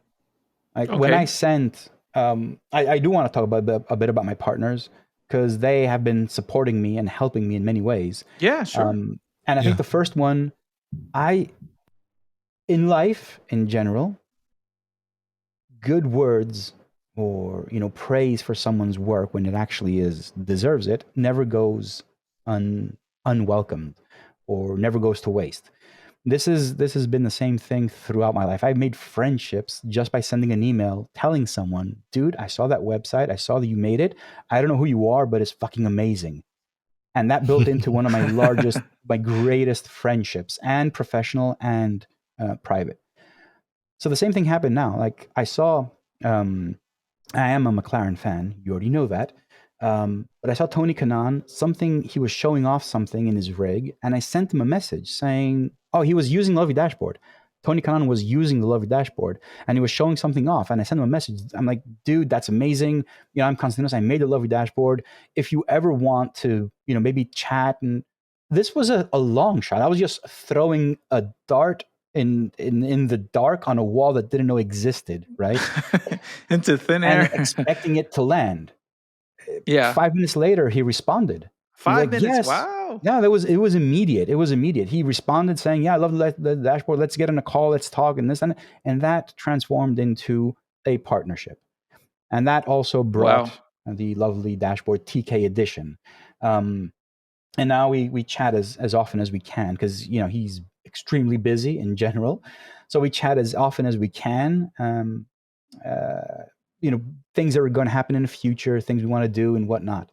But that was like the first partnership with a legend. I didn't actually know that would be possible. So that opened up the doors. And then partnerships with Martin Asher from Asher Racing, Federico Campi from Grey Wolf, really nice partnership with Zach from Turn Racing, Callum from Simutech, Daniel Newman, obviously. Well, Daniel Newman is a bit different. He started through my Discord. But again, all these people building stuff and helping me and helping themselves as well along the way. Because, no one does. There is. I'll revert back to Friends, the series, when I think it was Joey that said there is no selfless good deed. Like there's nothing you can do that you say it's a good deed, but it was always never selfless. So everyone's gaining from these partnerships, Right. and I'm enjoying them, every single one of them. Meeting all these people. Most recently, I released a dashboard for none other than, I have to get this straight, the right name. Mercedes-AMG Petronas Formula One Sim Racing Team No way. Sim Racing Team steering wheel in parentheses 2024. Oh So snap! So That's wait a dope. minute. Wait. Is that the new? Yes. That's the new one, right? The yeah, Sim Lab. that's the new one. Yeah, The I Sim was under Lab. NDA. I couldn't talk about it for the Oh. longest of times. That's awesome. But the moment they What? released it, I sent them a message like, I can talk Jeff, about you're it, gonna right? have to I was like, buy it, yep. bro. Oh, You're gonna have to dude. break down. We're gonna have to break the bank in August and yeah, get that was a really nice project. So apart from all the stuff that I'm doing for Lovely Dashboard, I have done work for Gomez Sim Racing for their Hyper P1 wheel, their dashboard. I also did for Turn Racing for the TDU5, their dashboard. I've done some consulting for other companies as well, sim racing stuff, dashboard stuff, right? I'm currently speaking with Moza. So this is our second run with Moza. Sim Magic as well. Oh yeah. So I'm trying Yeah. to get all these Sim different Magic. companies to work with. Sim Magic. But yeah, Yes. but for the Mercedes wheel, as I said, I'm talking to a lot of the industry leaders as like, what's up, what's going on, and it's chatting, right? So the same thing was happening with SimLab and Grid Engineering. So Grid Engineering more than SimLab, but they're the same company now. And they said, would you be interested in a project? Nothing else. I'm like, yes. Because as I said, this is something I like to do, but I also like to work with other things outside the Lovely Dashboard. And we signed a few NDAs there, made sure that I wouldn't talk. And they shared the information. At which point I also had a call with the offices in Brackley, with McLaren, with Mercedes. The dashboard that I created for that steering wheel is a 1-to-1 replica of the W13 Mercedes wheel. I had The legendary documentation. W13. That was the I had best. documentation sent Wow. from Brackley with the dashboard and all the technical requirements. Of course, we're sim racing, so we don't have all of that stuff. Yeah. But it was an experience. So it would be a dashboard that I personally wouldn't use it. It would fall into the category of, this is a replica and it's exactly the same for immersion, but it doesn't work for me. It works for Lewis. I think it was, who was in W13? Was it Russell? Bottas Bottas? and Lewis. I don't remember. It works for them, right? It wouldn't work for me. But the dashboard itself is 100% a replica. I even created a fake gear sync. Because when you're doing an outlap, I didn't know these things, right? When you're doing an outlap, I mean, this is something that's known. It's not a secret. But when you're doing an outlap, the outlap is basically, what do they call it? The install lap. They call it for the first time every day when they go out, they do the install lap. And the install lap has a gear sync where the driver has to push the car as much as they can and gear at the right moment. Oh, sorry. No worries. Sorry. So the driver needs to hit the gear at the right moment, and it syncs the gears, and that telemetry information is fed back into the team. So I made a fake gear sync as well. So when you go into the install app mode and you're gearing, it just shows you like 1, 2, 3, 4, 5, 6. And if you hit down, it resets everything. So it's fake. But I tried to make it be as immersive as the original steering wheel. And through the steering wheel, I've also got to meet a few of their drivers, and I'm getting feedback from them as well. Not Lewis or George or Bottas. I'm chatting a bit with Frederick Vesti, who is their simulator driver, the guy that does all the setups. So he's the guy, wow. Vesti is the guy that when they do all the runs on Saturday and on Friday, he's the one that goes into the simulator Friday night and Saturday night, spends like 4 or 5 hours until morning preparing the setups for the next day. So wow. Yeah, I'm getting feedback from everyone on that. But yeah, that was a high profile project. and I really thoroughly enjoy Oh, doing that. yeah, it is. Yeah, that's awesome. Man, congratulations. Would have liked man. if That's Zach Brown awesome. called me, but whatever. So Zach, if you're you're listening, listening, Zach, call me. there you I've go. I've had Call a us, peek man. at your IndyCar dashboards, and you need a designer, Zach. You need his help. Yes, Don't cheat you yourself, do. Zach. Treat yourself, man. Yeah. I think from this whole endeavor, the most important part that I really enjoy is meeting all these people. Like some people are just legends in their field. Others are just people trying to do something, nice. Others are creating products that are already big. But meeting and talking with them, it's just something that I enjoy a lot. And like you as well. Like for me, having this call, having this interview, having this chat is so much fun. It's what I love most about the whole thing that I'm Likewise, into. man. It is an absolute honor to have you on Yeah. the show, man. I Yeah. mean, I can't thank you enough. I mean, just seeing you in the flesh here right now is amazing. Yeah, this is awesome. Hearing your story is And great. your I'm new to sim story, racing. yeah, your And story is a lot deeper than what we think, right? We don't know. We just downloaded a dashboard and installed it, Yeah. Watch I your think videos and and everyone watch this needs is them. great. everyone needs to have their story told. I think Yeah. No, thank you so much for being on the show. For real, thank you.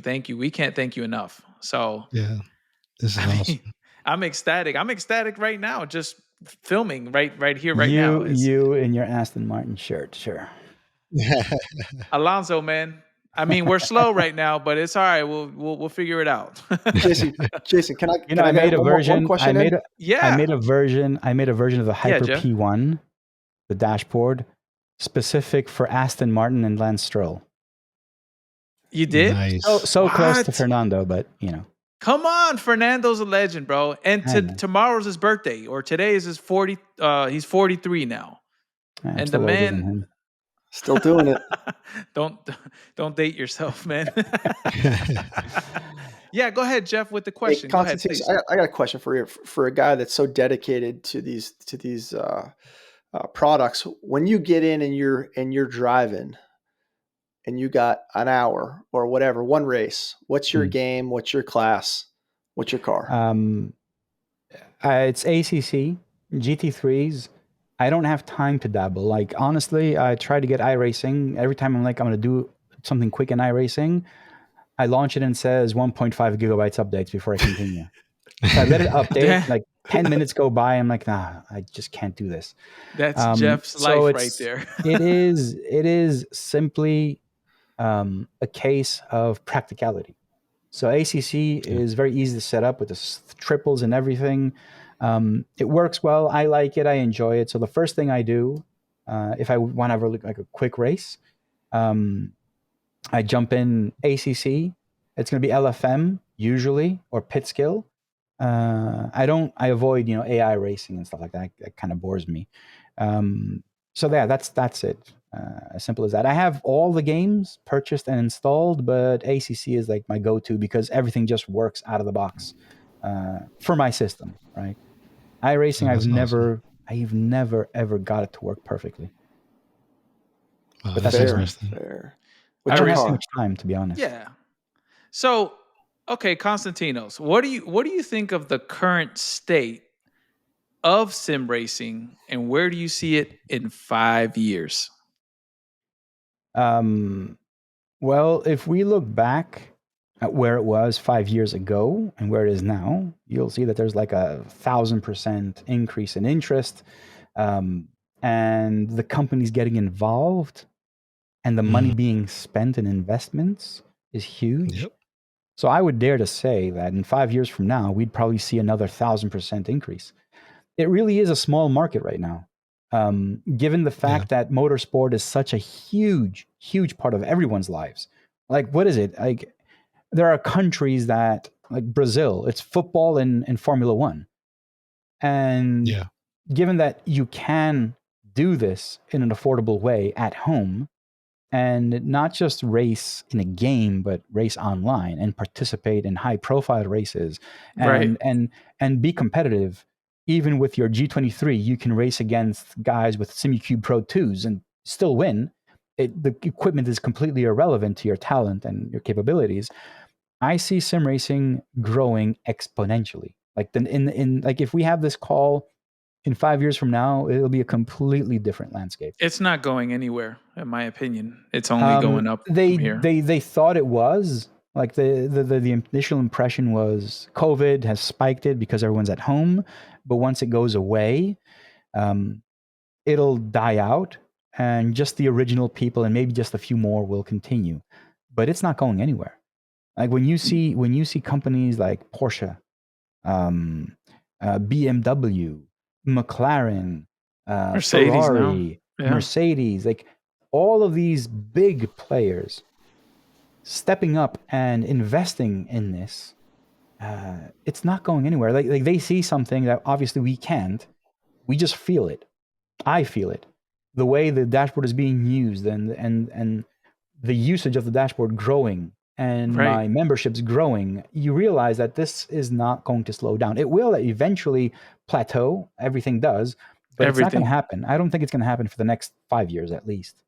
And it's too early 5 years, I think. Personally. I think, my opinion is the hardest thing with sim racing is the cost, right? And I know we all mentioned that there's affordable ways to get into the hobby, but then most people want, the higher end stuff, right? They don't want to start from the bottom. I'm guilty as charged. But now we have a player like Sim Magic saying, "Hey, we can make those products at a decent price and get you into the hobby and get you what you're looking for, for a lot cheaper, for a lot faster or whatever." So I think that if that trend continues and products like that continue to come into the market and it makes it affordable for more to come over, then it's only going to continue to grow. It's going to happen. It's going to happen. Yeah. What you said is going to happen. So products will get better and they will get cheaper. Right. More affordable, not cheaper. Cheaper is the word I don't like to use. So products will get better, more affordable. Let's go back. Like when I started, direct drives, only Fanatic. Only Fanatic. I own the Fanatic else, too. And it was like a 1,700 purchase for me, right? Euros. Ouch. Go buy a DD drive now. How expensive can it get? 5 Newton meter, 8 Newton meter. You don't need more. Right. And So how many Mosley options do you have? And this is You in have 4 years. tons. In Yeah, 4 Mosley years. just came out with a $399 wheel and wheelbase bundle, 5 Newton meters, $399. Yeah, so you understand that in 5 years from now, we'll be talking about SimuCube 2 Pro active pedal kits for less than $1,000. Like the whole thing. Please right?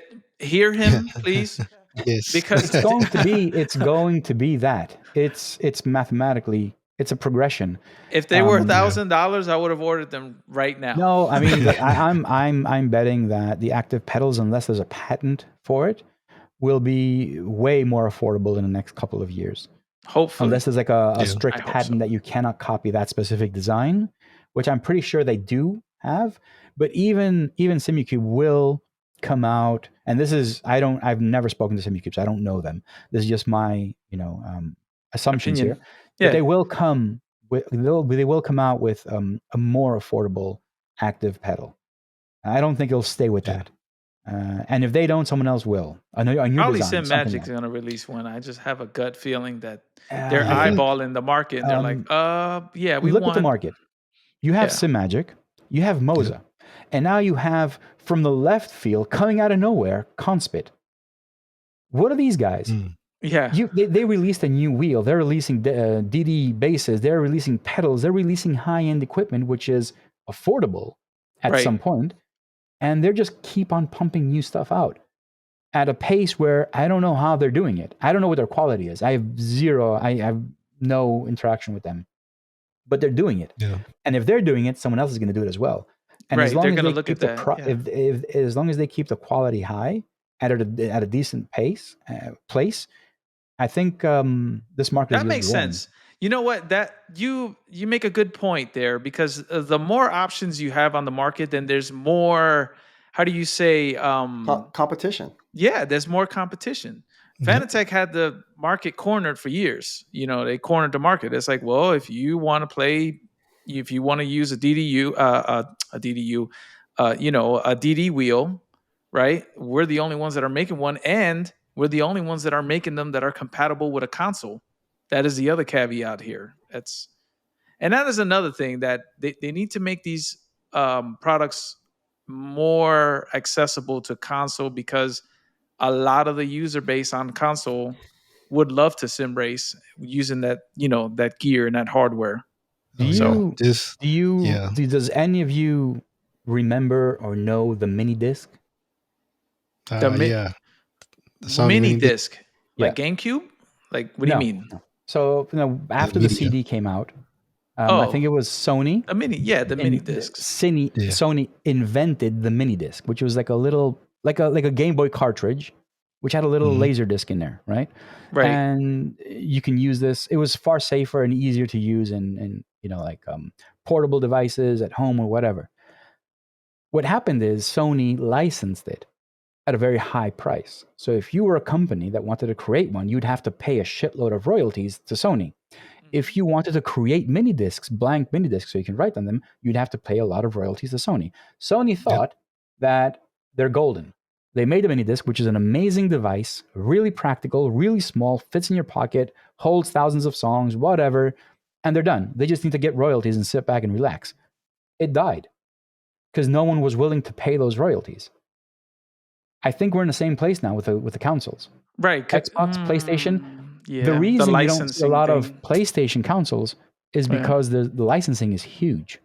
Right. And if there's no equal return, it's harder for someone to invest in something like that. And don't forget, PlayStation and Xbox have different strategies. Xbox has the chip in the wheel. PlayStation requires the chip in the base. So it's a different strategy. I think Xbox is a bit better because you can buy a base that works with the Xbox, and you just swap the wheel and you're done. Whereas PlayStation, you have to change your base, and that's something you don't do. I'm assuming that the royalties are really high, and that's why not many people are doing it. And the ones that are doing it are charging more, which for me is ridiculous. But if anything, I would place the blame on the people that are asking for those ridiculous royalties than anything else. Like, why wouldn't SimuCube want to create for the console? Why wouldn't they? It's stupid. Right. They would. They would. Exactly. Does it make sense business wise? Maybe not. I don't know what the details are. But So I would not. I can give you. It would I cannot sell. imagine. I can't imagine companies like Asetek or SimuCube or I don't know, SimMagic.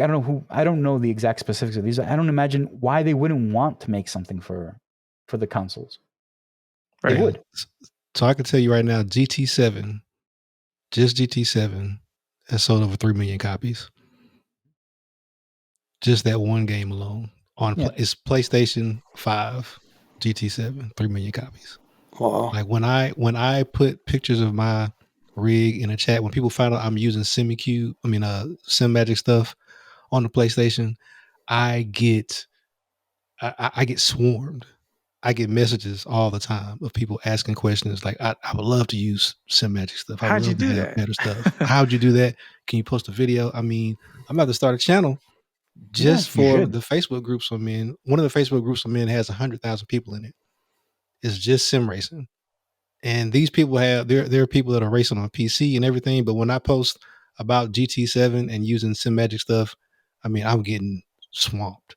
So the desire is definitely there. I think it's like you're saying, the licensing is right, and a lot of them don't even think. Yeah, a lot of them don't even think to look, right, because they're like, oh, I'm on a PlayStation. I'm not even going to look at these products because they don't even work. You know what I mean? But when they see go ahead. I was going to say the thing now is the issues with Fanatec. That's got a lot of people looking around now to see what other options are out there. And SimMagic has been making a lot of noise. They're affordable. People, rave about the quality. You got the flexibility. You can put a shoe on a SimMagic base and drive with it like it doesn't care. I still want to see that shoe thing. But there he goes with the shoe thing.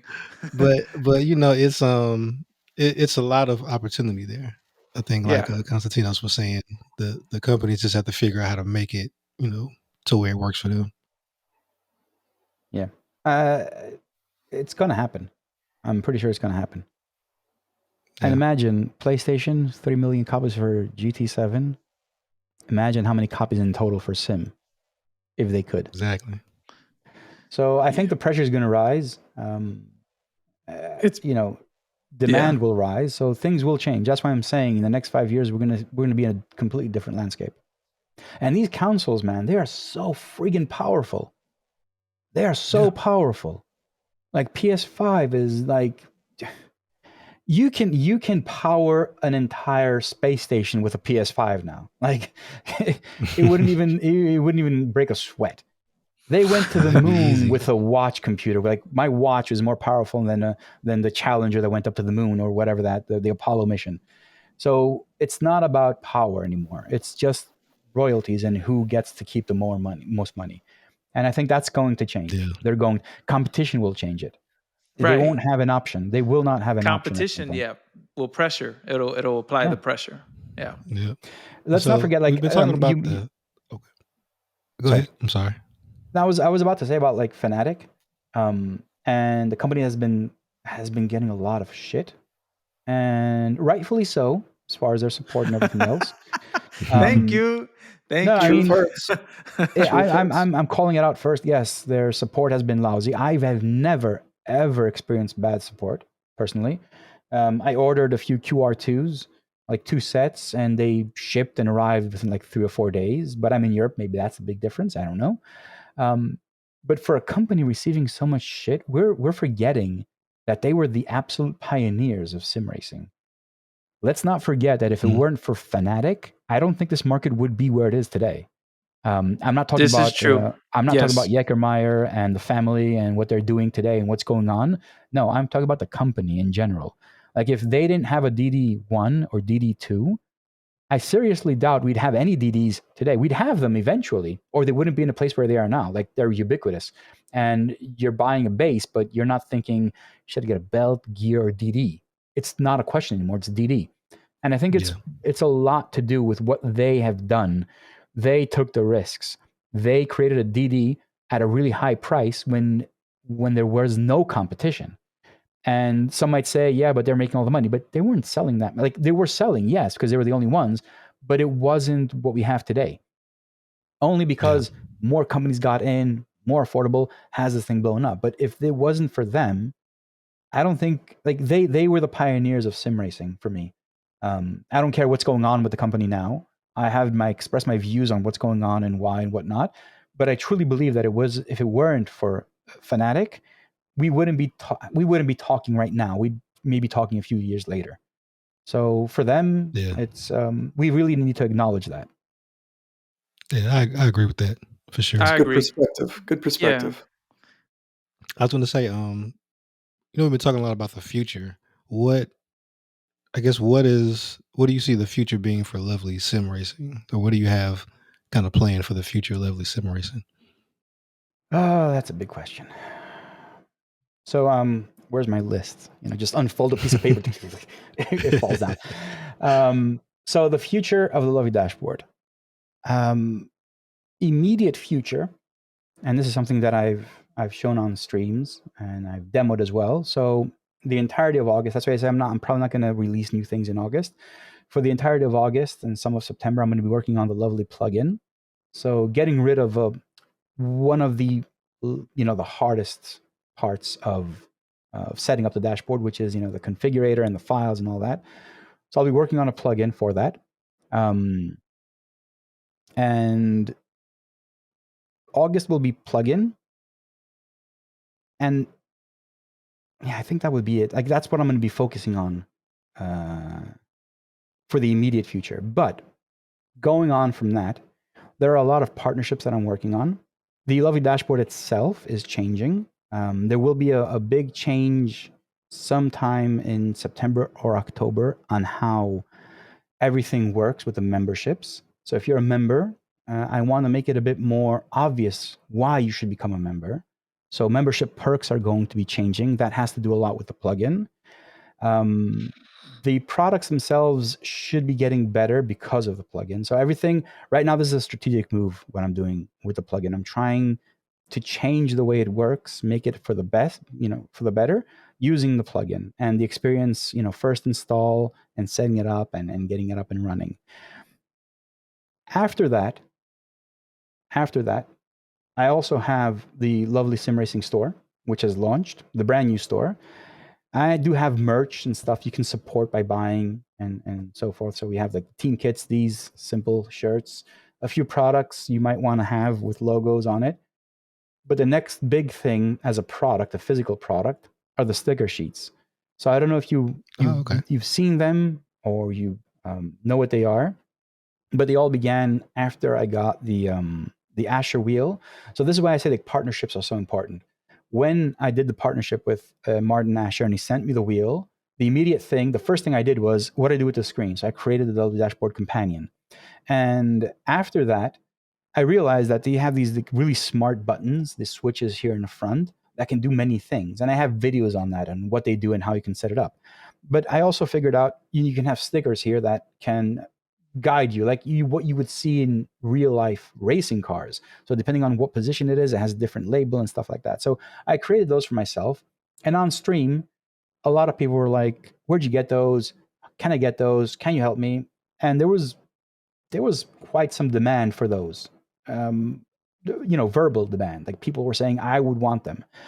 So this is my first foray into creating products, right? So up until now, it's all digital and downloadable and stuff like that. So I got into the stickers. I invested in some hardware. I did a lot of research in material, printing, cutting, shipping and handling, and labeling, and like all that. And now I also have the store. That's why the new store was created, so I can actually sell these sticker sheets. So the sticker sheets for now, if you go to the store.lsr.gg, I think the links will be in the description. You can get these sticker sheets for specifically the Asher Racing wheel today, but I'm also preparing sticker sheets for the SimMagic GT Neo, the Grey Wolf as well. And I'm also working with a company in Italy creating button cap stickers. So I know for a fact that the SimMagic wheel, when you buy it, you have the little stickers for the buttons. But if something happens to them, you can't buy them again. They don't sell them. So I'm creating those as well, not just for the SimMagic, but for Grey Wolf. And I think it'll work for cube controls and all that.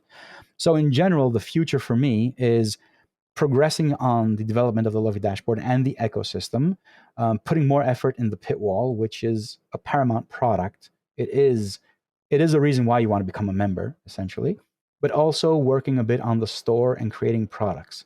One of the things you'll see in the store is I have a new shirt, which says my other car is a sim rig. And I need that.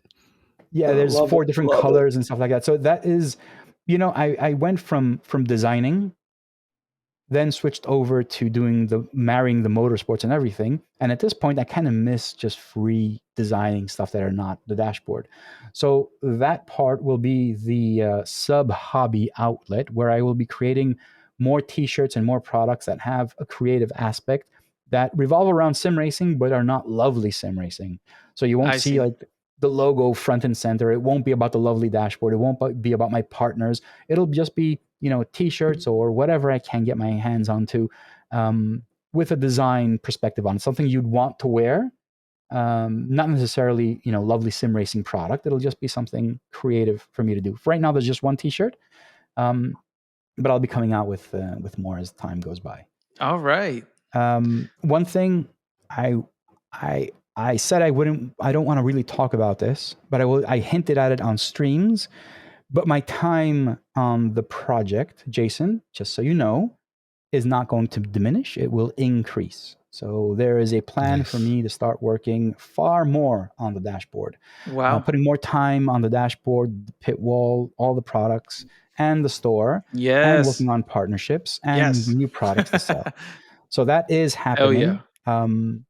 I will announce something more formally in the future. So yeah, you can Right. keep an eye on that. Stay posted. So, Yes. okay. So, Constantinos, this pretty much wraps up, our interview about sim racing and the lovely dashboard and the ecosystem.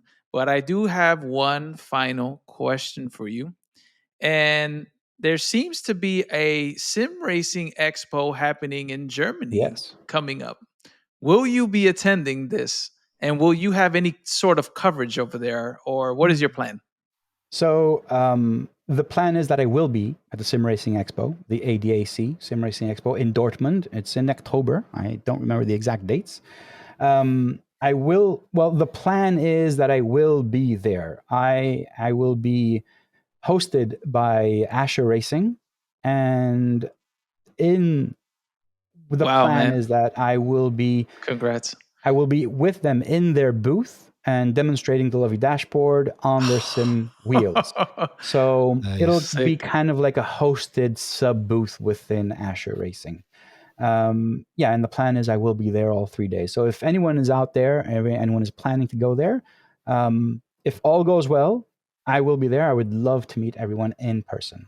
Awesome. I wish. I I wish. know. And I'll put the final details in the description, guys. I'll also put how to reach Constantinos, where to find the Lovely dashboard, how to get to his Discord, his YouTube, and everything else. And we'll have the dates too for the expo, just in the case you're lucky enough to be in Germany for those dates. But without further ado, part of the Chicane Podcast show, we do the round table. So the round table is the final chance for you to get a question out or something that you wanted to put out on the show. And I'll give Constantinos the honor of being first of the round table. Do you have anything else that you want to put out on this today's episode?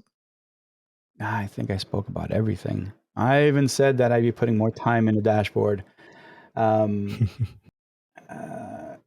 so I think the only thing that I can add, if it hasn't been apparent, is that I am extremely passionate about this project.